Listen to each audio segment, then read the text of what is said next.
In life, we have moments of time to make a life worth living and a retirement worth having.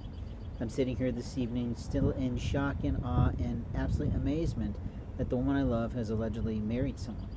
I don't really buy it. I don't believe that she has done this with the blessings of the Lord. I also am pretty much furious over the fact that she allegedly came to see me a few times and still was not able to produce and utter a sound to me. It didn't mean that my body didn't feel her presence. And I think that's the horrible thing here, that I have literally received more than now 3,000 signs for the woman that I'm supposed to be with, but she is busy doing someone else. It's a horrible thing to have to say it publicly, but it's the truth. And not only do I have spiritual gifts because of my love for her, they go off the charts because of that. I have to wonder, what kind of a person denies the Lord like this? What kind of a person doesn't get when God is speaking to them? What kind of a person doesn't get how the Lord works to put people together in twin flames, in soulmates, or in pairs? And the fact that she has produced this new situation for her life happened when exactly? The last week? When she gave up on talking to me? Or long ago and she never told anyone? The lie is that I have spent almost 10 years of my life waiting for that one opportunity. Literally up till 2018, waiting for that ridiculous divorce to finish, and waiting for the right moment of time when the Lord says, now it's time. It's amazing that on the days that she was to visit, my guide said, now you want to be very mindful of your mouth.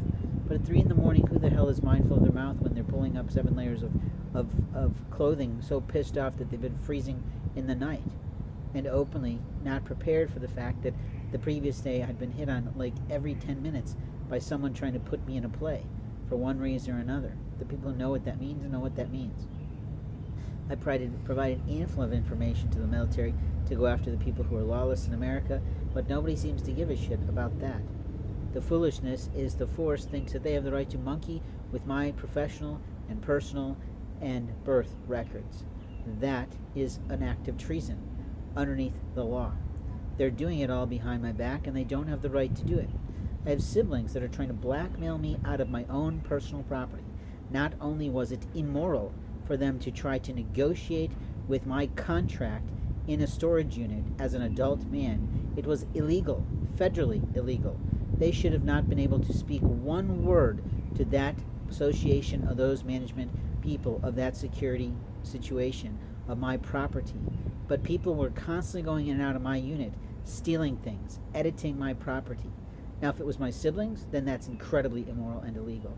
If it was the property owner or someone that worked for them, then it's horrible. If it was a total stranger, like I sort of witnessed going on when I visited for my stuff, that's something else. But that property company attacked my life. And here's what we know about the liars. The liars of the land, the thieves of the world, will always lie about the person that they're stealing from.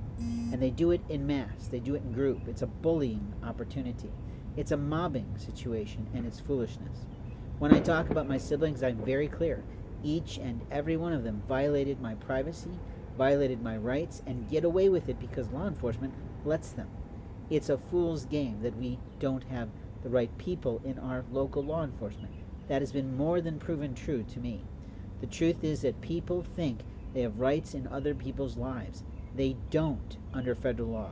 They don't under international human rights declarations and treaties, and it's time for us to have the military participating in law enforcement. There are going to be congressmen, there are going to be statespeople, there's going to be statesmen, there's going to be people who are liaisons to the government who's going to say we shouldn't do this, and the truth is that's not true. Our people across the land are somewhat out of control.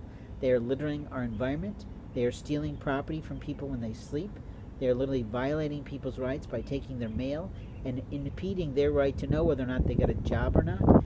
It's ridiculousness. And siblings are no different. They lie, they steal, and they cheat from people that they don't have the lawful right under God's house to do it from.